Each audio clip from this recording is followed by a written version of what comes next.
Hey guys, what's up? It's the Rookie Revolution, and with Ed and Amber coming into Spies, Lies, and Allies, it gave me the idea to look at some of the best replacement cast members in challenge history. If you didn't know, every season 3 to 4 people fly out with the rest of the cast, but are only used if someone quits, gets expelled, or tries to kill someone.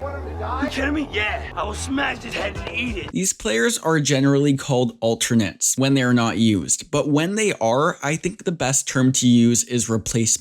So I'll be looking at the 5 best replacements, and this is based on all accounts, entertainment, competition, and everything else. So without further ado, let's begin. So I'm gonna go ahead and take the money and run, teacher. I'll win every fight. Rookie Revolution. This is a game!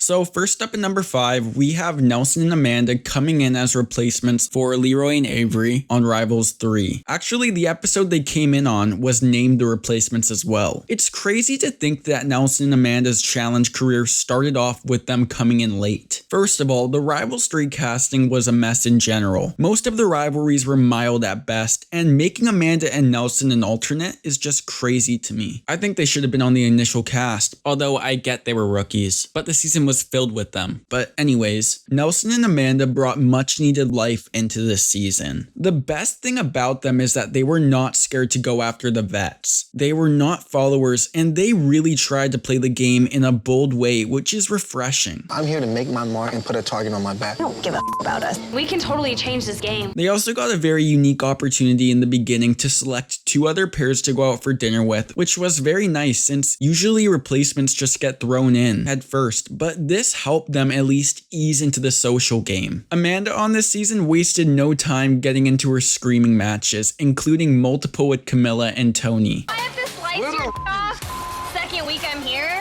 I've never seen anyone make this loud of an entrance in a house in my entire life. Nelson, I think, was the most laid back he had ever been on a season, but he came off super dedicated, and I quite honestly loved him here. But I always loved Nelson. Strengths I bring to the challenge is quickness, strength, looks, brains, and attitude. What about weaknesses? My weakness is my partner. They won 1 elimination and in the end didn't make it too far, but I'm telling you, without Nelson and Amanda, this season would have been a whole lot duller. As people know, I am an alpha.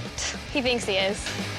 Next up, we have Derek replacing CT on the Inferno 3. And I find this one really interesting because Derek is usually not a person who is featured a lot in drama or house dynamics. But in this season, he was really not featured in drama or house dynamics. He was just really under-edited. We were lucky to get any meaningful confessionals out of him at all, but when we did, it was quite something. My personal favorite is when he was trying to think of a reason they needed Danny to stay. We need Danny to come back because we can't lose another guy. We get it, Derek. You can't say he's just an awful competitor, but it always makes me chuckle when he says that. Derek had a string of bad luck, and some might have even said he was cursed, as he always came so close but could never get the championship. I think in this season, Derek thought of it as if he doesn't win, he's just done. Here it is. You're in the clutch once again. Are you gonna fail or are you gonna actually pull this one out? So even making it to the end, I'll prove to myself that, I'm not a loser.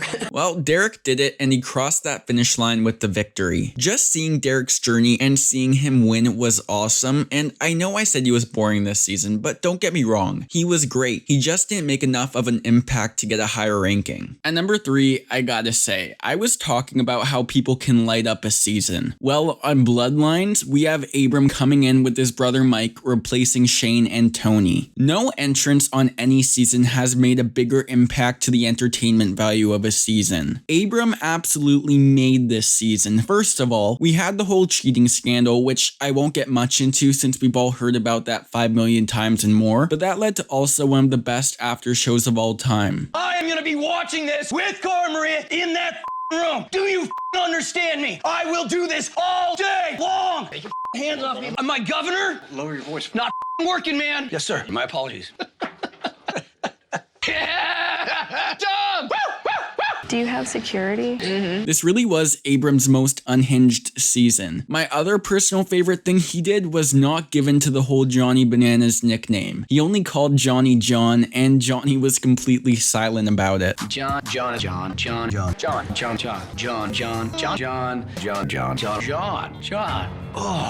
It was hilarious. Abram's brother Mike, I'm not gonna lie, was pretty forgettable. I mean, he is a different guy than Abram, and he played really well, but he just didn't have a big personality. Of course, I can't not mention the iconic elimination against Tom, where Abram, you know, well, to put it lightly, he had an out-of-body experience. Yeah! Get up! You're gonna do it! Everything! Nose is bleeding. Something wrong up top. Die! Yeah! Yeah! Yeah! Yeah! At this point, he didn't stop. Hold on.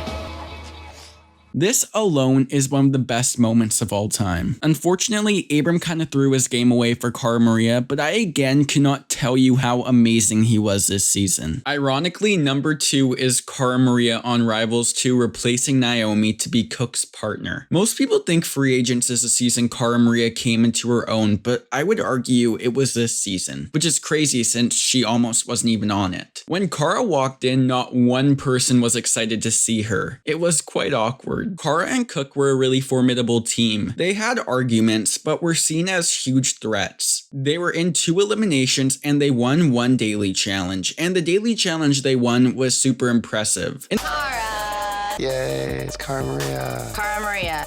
Cara Maria. I'm pissed. This just blows. She is the stupidest creature on earth. Cara Maria. Wah, wah, wah. I come running out to see crickets. In the final, they came second, but to be honest, there was no beating Emily and Paula, so you can't really fault them. I think this is a season Cara gained CT as an ally as well. It was just a super interesting journey for Cara, but one that was really fun to watch. At number 1, we have Mike, aka Big Mike, aka Mike Mike. Mike is the best replacement of all time. He replaced Adam as Leroy's partner on Rivals 1, and he brought such a different energy into this show. Everyone coming into the show nowadays has all these bulging biceps and 12 packs, but in the end, heart is what matters, and Mike is the best example of that. I don't think I've ever played seen a fall as bad as Mike's. Not only did the guy hit water, he had a 200-pound dude fall right on top of him. I gotta hand it to Mike. Even after taking this traumatic fall, is still able to turn around and beat Leroy and Brandon with that tremendous amount of heart.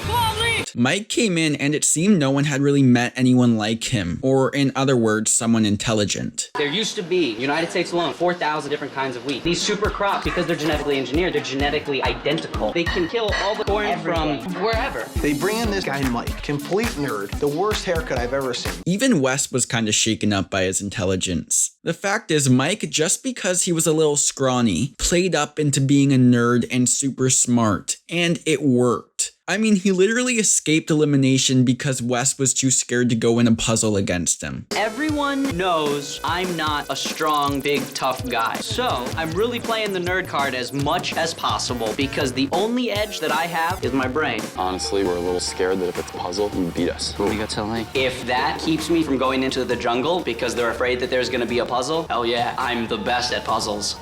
Everyone loved Mike, and he would just always try his best. Although he did break at one point. They always throw cookies at me. I just can't take this. Knock it off! You! I'm done! There's a point at which you're gonna stop! Him and Leroy made the final, but Mike had to quit due to not feeling well. Which, I mean, it was an insane final, so I don't blame him. Mike overall just did really good. His friendship with Leroy is one of the best of all time. And a unique thing I feel is that Mike in his one season had a story arc that felt completed, which I personally feel has never really happened before. It's also funny considering I was not a big Mike fan on this Real World season.